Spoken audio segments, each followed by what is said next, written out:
Olá, estamos com mais um vídeo no PET no YouTube.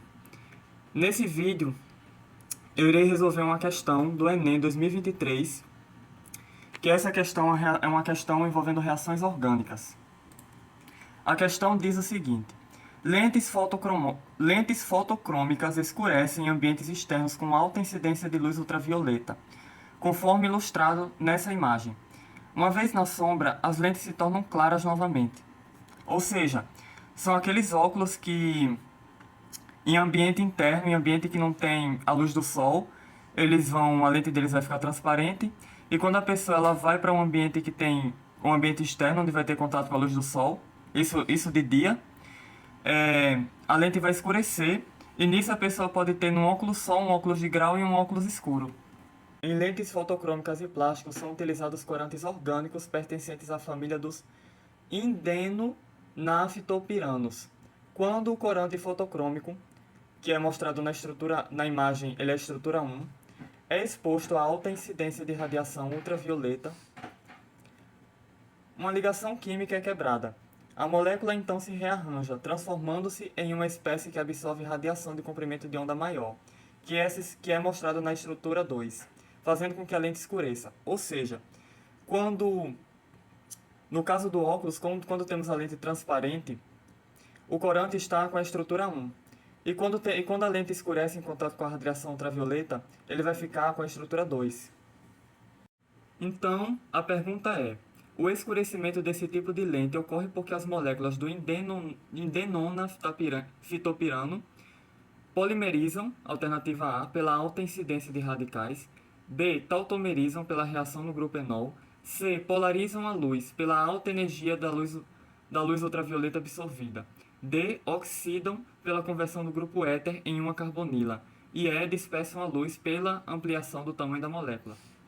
Vamos agora analisar cada uma dessas alternativas. Vamos primeiro analisar a alternativa A. A alternativa A vai dizer que essa molécula, no caso a estrutura 1, ela vai polimerizar pela alta incidência de radicais. Bem, está dizendo que ocorre uma polimerização. E o que vai ser uma reação de polimerização? Uma reação de polimerização é quando temos monômeros de moléculas orgânicas, por exemplo, e essas moléculas orgânicas, na reação de polimerização, elas vão se juntar para formar um polímero. Que o polímero é uma molécula maior, composta por várias unidades dessas pequenas moléculas orgânicas, que são os monômeros. Nesse exemplo aí, nós temos o cloreto de vinila, que na reação de polimerização ele vai formar o policloreto de vinila. E como vocês podem ver, pessoal, não é o que acontece na reação da questão. Porque não há uma reação de polimerização. O que ocorre é uma alteração na estrutura da molécula, não ocorre polimerização. E a polimerização nada mais é do que uma adição. A gente vai adicionando, a estrutura da molécula vai ficar cada vez maior, que não é o que acontece aqui. O que acontece aqui é uma reação, uma mudança de estrutura, então não temos polimerização ou formação de polímeros aqui. A próxima alternativa diz que a molécula tautomeriza pela reação no grupo enol. Bem, o que é uma tautomerização? Uma tautomerização é um equilíbrio dinâmico que ocorre entre dois compostos com funções orgânicas diferentes numa mesma solução.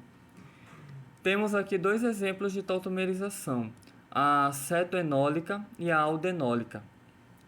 Tanto numa quanto a outra, há a formação do grupo enol. Mas o que temos nas moléculas da questão, nas estruturas da questão, não é o grupo enol. A gente não tem a formação do grupo enol em nenhuma das duas estruturas. O que a gente tem na primeira estrutura é o grupo éter e na segunda estrutura é o grupo cetona. Então, de fato, essas duas moléculas são tautômeros. Mas a alternativa está errada porque não ocorre reação no grupo enol.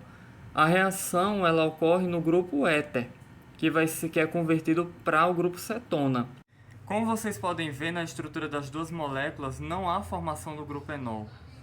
A alternativa C e a alternativa E eu vou analisá-las juntas. porque ambas envolvem o efeito da molécula sobre a luz. Então, a alternativa C, ela vai dizer: polarizam a luz pela alta energia da luz ultravioleta absorvida.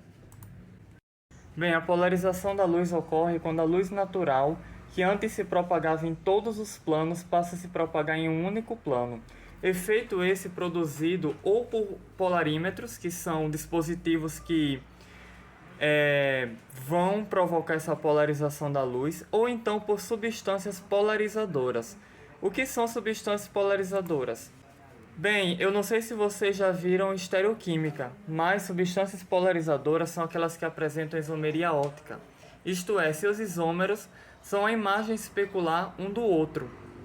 Então, nós temos moléculas com um centro quiral. O que é um centro quiral? O centro quiral na química orgânica são um átomo de carbono com 4 ligantes diferentes. E o diferencial é que se temos 2 enantiômeros dessas moléculas, o que seriam enantiômeros? Seriam moléculas diferentes que são diferenciadas pela isomeria óptica. Nós temos 2 moléculas que se colocadas uma diante da outra, nós temos a imagem especular da outra. Ou seja, é como se colocássemos um espelho entre essas 2 moléculas e uma refletisse a reflexão da outra no espelho. São isômeros ópticos. Então serão justamente os isômeros ópticos que vão ter a propriedade de polarizar a luz.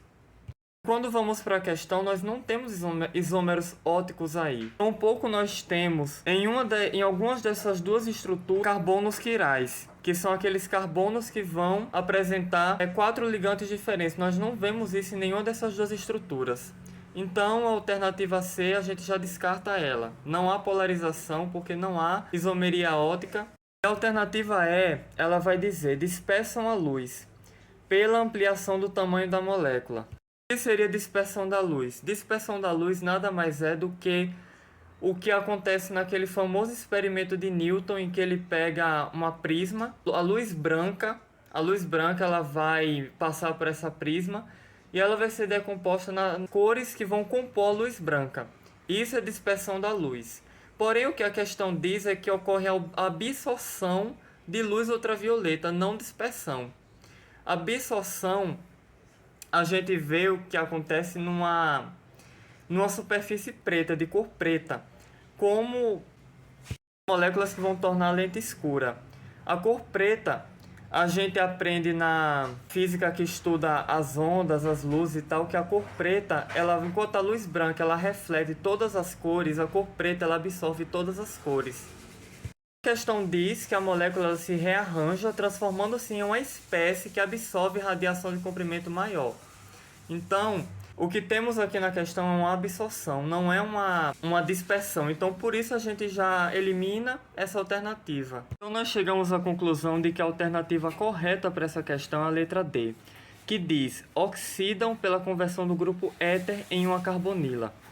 Mas por que essa seria a alternativa correta? Porque se a gente observar nas 2 estruturas, o átomo de oxigênio no qual ocorre a reação, se a gente observar na estrutura 1, a gente vai ver que o carbono, cada carbono, na verdade, ele vai estar fazendo uma ligação com esse átomo de oxigênio. Já na estrutura 2, a gente vai ter o carbono, esse carbono carbonílico, fazendo 2 ligações com oxigênio. Significa basicamente que o carbono que faz ligação com oxigênio na estrutura 1, que não vai ser um carbono carbonílico, vai ser um carbono de um éter, que está ligado a uma insaturação. Esse carbono ele vai ter NOx 1, quer dizer, NOx mais 1 na orgânica. Enquanto que o carbono carbonílico da estrutura 2, que está fazendo a ligação dupla com o oxigênio, ele vai ter um NOx mais 2. Porque a gente tem que lembrar do seguinte: qual é a carga que o oxigênio ele tem? O oxigênio ele vai ter a carga menos 2, né? Então, se o carbono ele realiza 2 ligações, né, que tudo bem, as ligações elas são de natureza covalente, mas na orgânica a gente identifica dessa maneira o NOx dos carbonos, né? Se o oxigênio ele vai ter a carga menos 2, se ele tiver efetuando a ligação dupla com o carbono vai ter o NOx mais 2. Se a ligação que ele estiver efetuando com o carbono for simples, então o NOx do carbono vai ser mais 1. E aí, no caso, o oxigênio, como ele efetua duas ligações, ele vai estar ligado ao carbono e vai estar ligado a uma outra molécula, que ela pode, quer dizer, um outro átomo, desculpa, que pode ser um carbono, pode ser um hidrogênio, pode ser nitrogênio e por aí vai.